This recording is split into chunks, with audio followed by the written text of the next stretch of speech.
추수감사주일에 여러분 이렇게 만나서 반갑고 또 어느 해보다 올해는 더 풍성한 그런 이 추수감사절을 맞고 있습니다.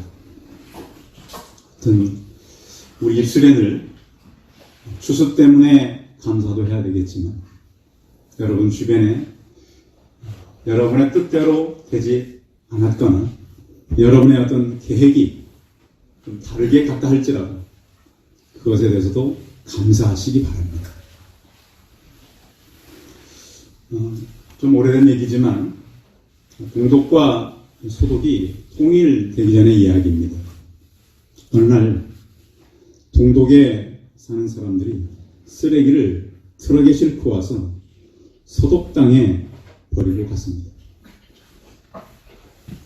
이것을 본 소독 사람들이 굉장히 화가 났습니다. 그래서 그 쓰레기를 자기네 쓰레기까지 보태서 동독에 버릴까 하다가 마음을 바꿨습니다. 우리 그러지 말자. 소독 사람들이 유용한 과일 통조림을 트럭에 잔뜩 실었습니다. 그래서 동독 땅에다가 쏟아놓고 이런 글을 써놓았다 그럽니다. 사람들은 자기가 가지고 있는 것을 내어 놓습니다. 무슨 말일까요?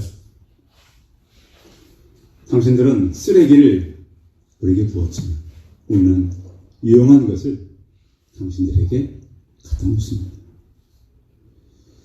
결국 소독 사람들이 동독 사람을 향해서 뭐라고 말한 거예요? 그렇습니다.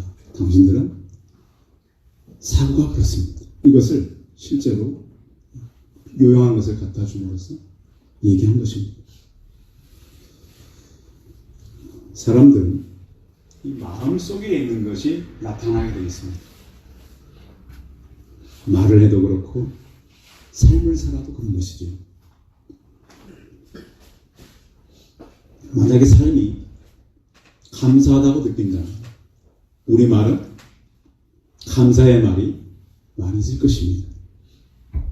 그래서 우리는 우리 마음 가운데 감사함이 회복되기를 바랍니다. 하나님은 우리에게 가르쳐준 한 가지가 어떤 일에 대해서 불평하지 말고 감사하라고 한 것입니다. 물론 우리가 추수를 잘해서 모은 것도 감사한 일이고 전에 비해서 여러분 어떤 수입이 낮은 것도 감사한 것입니다. 그런데 이 범사에 감사하라고 하는 이 말은 기독교인이 아닌 일반적인 사람들이 과학적 논리로 사용한다는 것이에요. 잘 들어보십시오. 종교가 아닌 과학의 어떤 감사가 유용한가? 미국 심리학자들이 연구한 겁니다. 감사할 때 사람이 어떤 변화가 나타나는가? 연구 요지는 이렇습니다. 감사를 사람에 강요했더니 사람의 뇌 좌측의 전두 피질을 활성화하는 현상이 나타나는 거예요.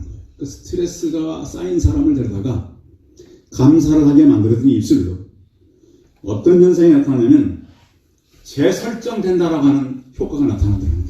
그러니까 이전까지 막 복잡하고 문제가 많았어요. 그런 사람을 데려다가 감사를 시켰더니 뇌의 부분에 이전에 있던 스트레스가 사라지는 효과가 바로 나타나더라는 거예요.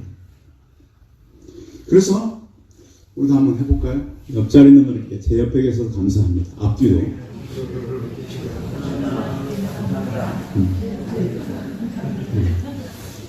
여러분은 지금 모르지만 여러분 뇌를 지금 바로 찍는다면 과거에 있던 스트레스가 싹 날아가 버립니다.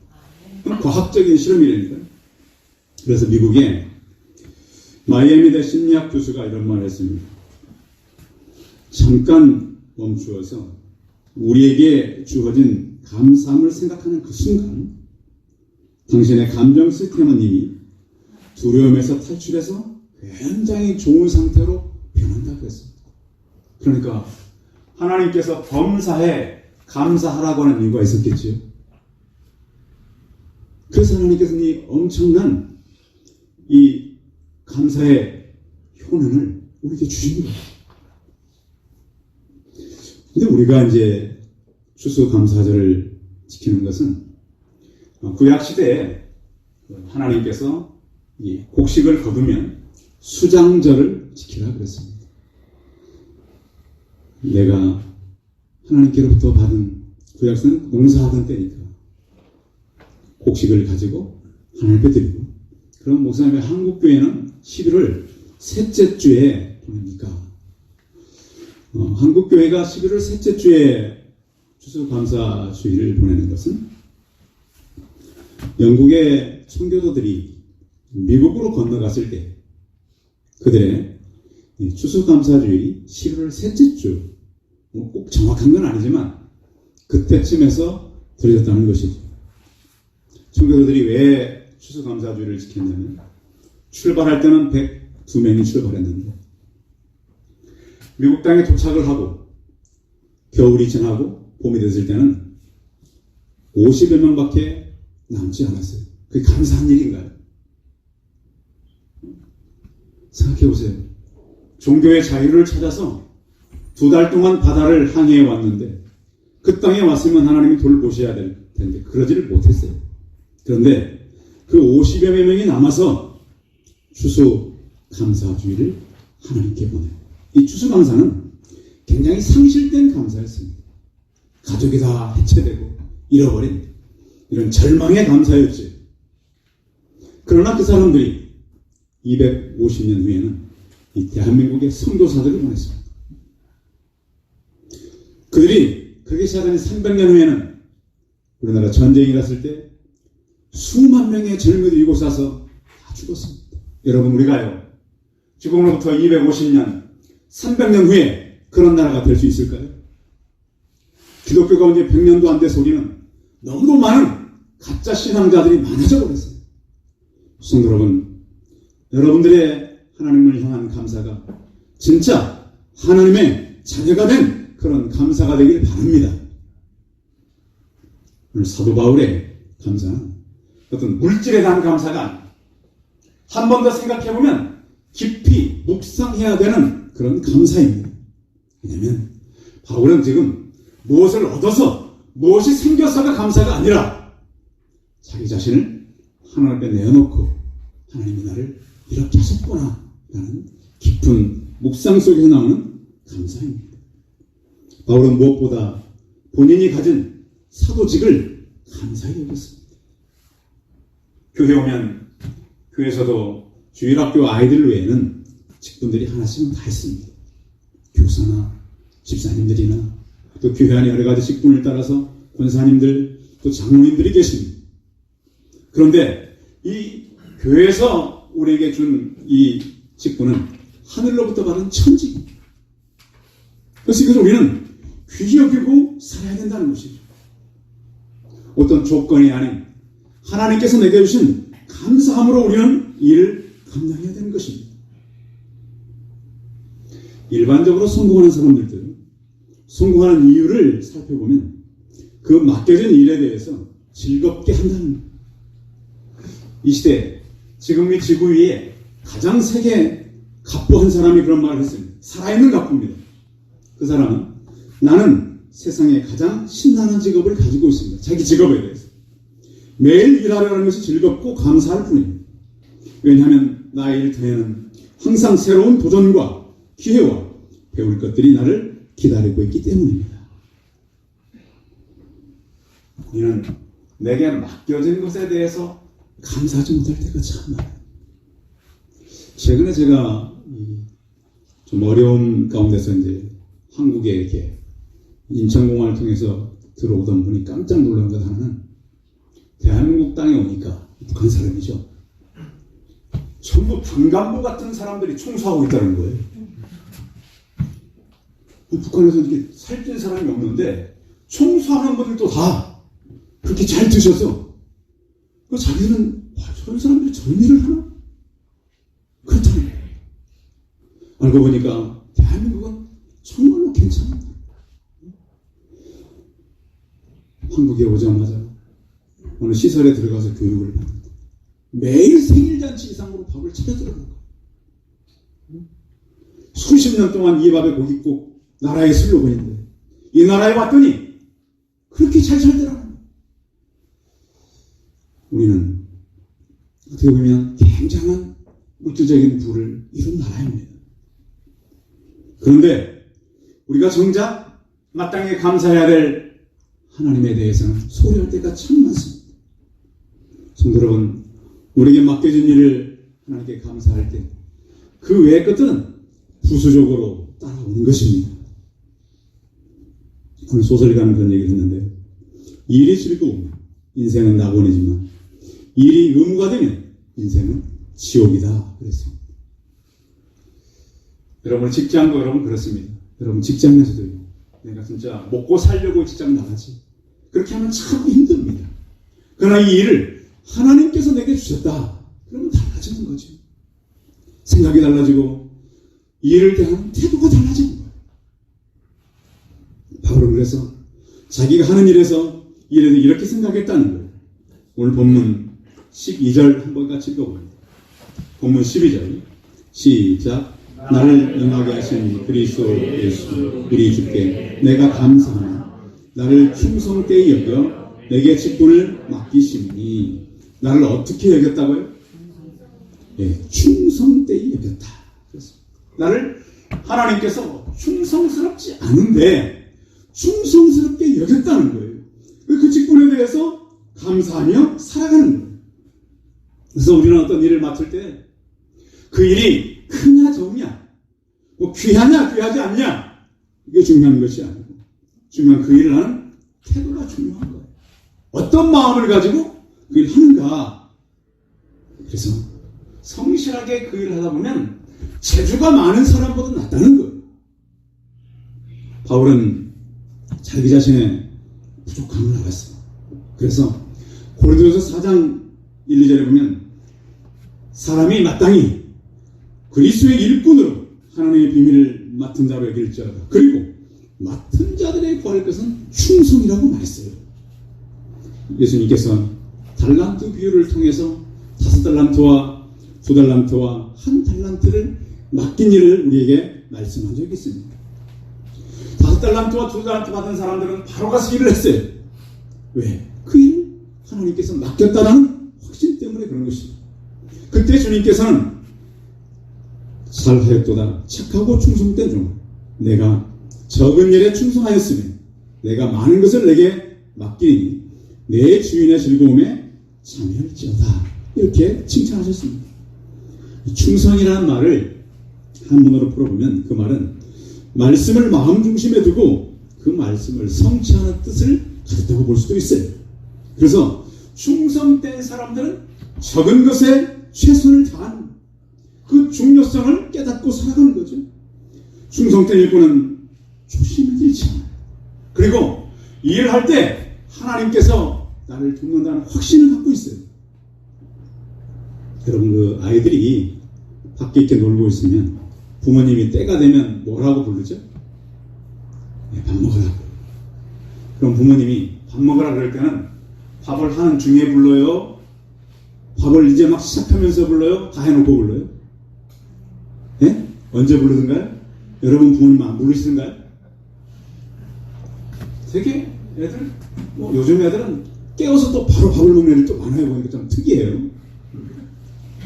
저희는 놀다가 밥을 먹고 요즘에는 일어나서 바로 먹는 이런 사람도 있더라고요. 주님께서 우리에게 범사에 감사라고 하는 것은 우리 예수님께서 이미 모든 식탁을 다 준비하고 감사하면 모든 것을 줄 것을 준비했다는 거예요. 예를 들면 바로 그런 거죠. 아브라함이 이삭을 드리라고 했어요. 이삭을 드리라고. 하나님은 뭘 준비하고 계셨어요? 네? 이삭 드리라고 하니까 하나님이 뭘 준비하셨어요? 순양을 준비했어요. 가장 좋은 거. 하라. 다니엘이 기도하면 사자굴에 들어가야 됐어요. 그런데 오히려 위층에 올라가서 하루에 기도하던 그런 그 모습은 그대로 감사했어요. 그때 어떤 일이 일어났어요? 사자굴에 들어갔어요. 하나님이 하신 일은 뭐죠? 사자의 입을 묶어놨어요. 여러분, 우리는 성경을 통해서 하나님의 선한 계획이 감사 이후에 있음을 확신하시기 바랍니다. 하나님은 그래서 감사하라고. 그럼 우리는 이것을 신앙으로 받지 못할 때가 참. 시편 100편 3절에 보면 여호와가 우리 하나님이신 줄 너희는 알지어다. 그는 우리를 지으신 자요 우리는 그의 것이니 그의 백성이요 그의 기르시는 양이로다 그랬습니다. 요한복음 1장 12절에도 보면 영접하는 자 곧 그 이름을 믿는 자들에게는 하나님의 자녀가 되는 권세를 주셨으니 그랬습니다. 성도 여러분, 우리에게 맡겨주신 것 충성스럽게 감당하시기 바랍니다. 그럴 때 하나님께서는 이미 우리에게 많은 것을 준비하고 계십니다. 또 하나님은 어떤 하나님인가? 오늘 본문 14절 한번 읽어봅니다. 14절 시작. 우리 주의 은혜가 그리스도 예수 안에 있는 믿음과 사랑과 함께 넘치도록 풍성하다. 우리 주의 은혜가 믿음과 사랑과 함께 넘치도록 풍성할 수 있었습니다. 사실 바울은 전에 어떤 사람이냐면 비방자요, 박해자요, 폭행자였습니다. 사도행전 8장에 보면 바울은 교회를 참멸하러 다니는 사람이었습니다. 그래서 그는 나중에 이렇게 표현합니다. 내가 죄인 중에 괴순이라. 왕년에 괴수했다는 표현이 아니에요. 하나님, 나는 한때 죄인이었습니다 표현이 아니라 현재 아닙니다. 하나님, 지금도 저는 죄인일 뿐만 아니라 죄수 중에 대장 같은 그런 사람입니다. 그런 철저한 이스라엘 사람이요, 베냐민 지파요, 유대인이요, 하나님께 속한 사람이라고 말했지만 하나님 앞에서 자기는 지금도 죄인이라고 하는 고백입니다. 하나님은 그런데 그를 믿음을 주시고 사랑을 주셨어요. 거부할 수 없는 그 은혜를 그에게 부어주셨습니다. 하나님의 은혜가 부어지면 사람은 변하고 바뀝니다. 지난주에 제가 이 중앙일보에서 어느 그 한국 영화계에 원로급 되는 분이 인터뷰를 했습니다. 그 가지고 있던 재산 500억을 내놨어요. 엄청나죠. 그래서 인터뷰를 했습니다. 기자가. 아니 그 많은 걸 어떻게 내놓습니까? 근데 그분이 이런 말을 했어요. 내 나이 90을 넘었으니 살아봐야 얼마 더 살겠습니다. 그래 남은 거 베풀고 가면서 인생을 아름답게 꾸미려 하고 싶습니다. 나중에 뇌 간 속에 성경책 하나 묻어주면 됩니다. 크리스찬이기 때문에 이렇게 할 수 있는 거예요. 그 엄청난 일을 어떻게 하나님 모르는 사람들이 하겠어요? 가족이 다 헤어진 성경책을 만지면서 기자가 찾아갈 때 그런 이렇게 말했습니다. 고린도전서 15장 10절을 읽어줬다고. 나의 나된 것은 하나님의 은혜로 된 것입니다. 내게 주신 그의 은혜가 헛되지 아니하니 내가 모든 사람들보다 더 많이 수고하였으나 내가 한 것이 아니요 오직 하나님께서 하나님과 함께 하신 하나님의 은혜로다 그랬습니다. 성도 여러분, 우리가 하나님께 나아가면 하나님 우리에게 믿음과 은혜를 베푸시고 그 사랑으로 살게 합니다. 그래서 우리가 은혜 받은 사람들은 믿음이 성장하고 그 사랑이 구체적으로 나타나게 되어 있습니다. 하나님은 또한 바울을 통해서 16절을 고백해야 합니다. 16절 한번 읽어봅니다. 시작. 그러나 내가 분유를 입은 까닭은 예수 그리스도께서 내게 먼저 일체 오래 참으심을 보이사 후에 주를 믿어 영생을 얻는 자들에게 보내되게 하심이라. 아멘. 이 긍휼히 여긴다라고 하는 것은 불쌍히 여겨서 돌봐주는 것을 말합니다. 그냥 마음으로 그냥 불쌍히 여긴다는 것이 아니라 불쌍해서 돌봐주는 것 실제로. 그래서 바울은 하나님께서 자기를 충성스럽게 여겼고 거부할 수 없는 은혜를 죄인 중에 괴수인 자기에게 주었고 긍휼이 한이 없으신 그 하나님을 만나게 된 것이지. 하나님 없는 인생은 아무리 길어도 그 사람은 세상 속에서 두려움으로 살 수밖에 없습니다. 내가 이거 다 잃어버리는 거 아니야. 내가 모든 것을 해놓은 것을 다 사람들이 가져가는 것이 아니야. 인생의 의미와 목적을 그들은 알지 못하고 살아가. 이 땅에서 아무리 번성할지라도 의미 없이 소멸해 가는 것입니다.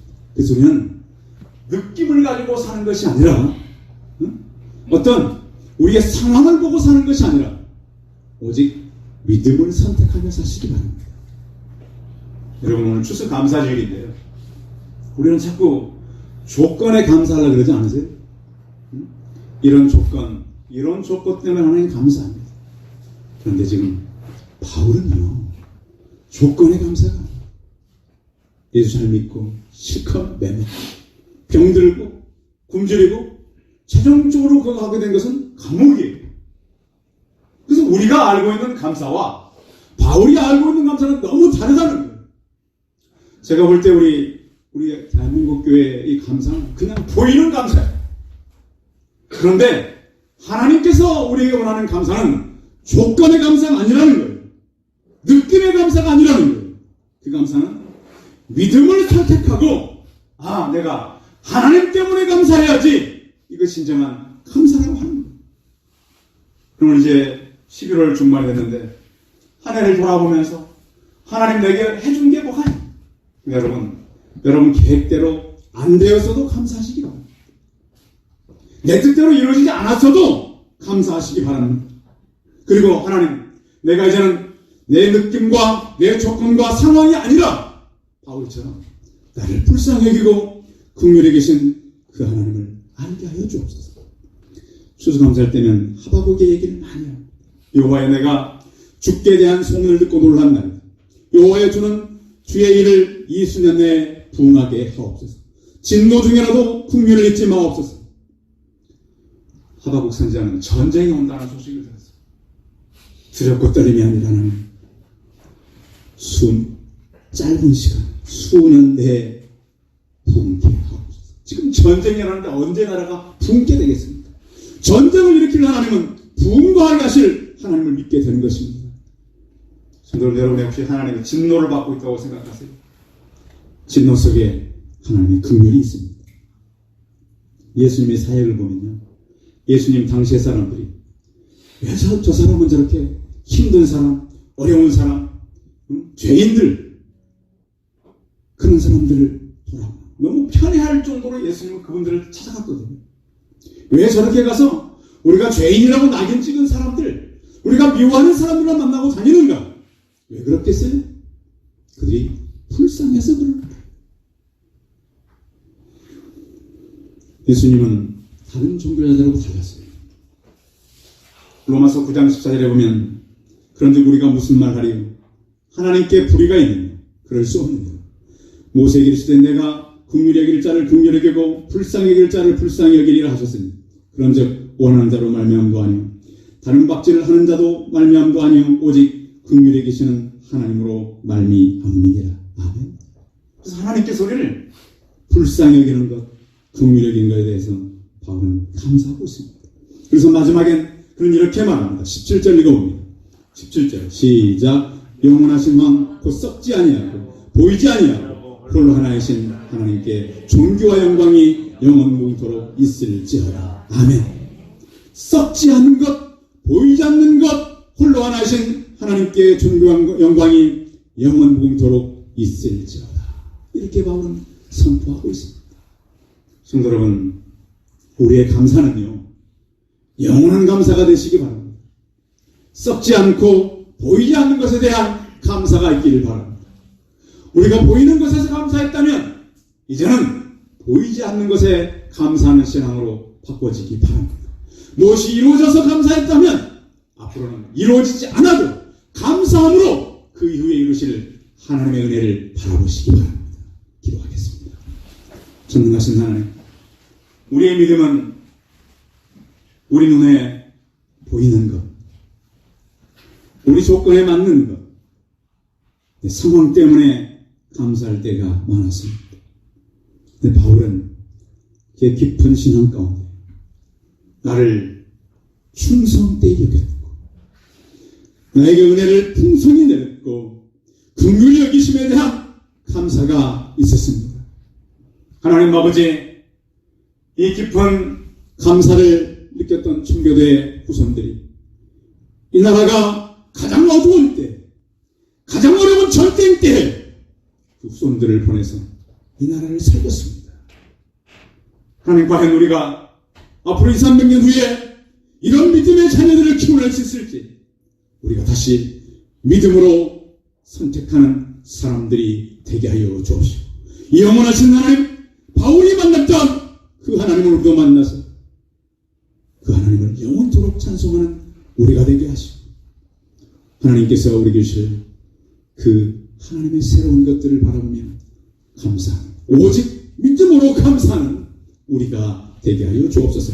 주 예수 그리스도의 이름으로 기도하였습니다. 아멘.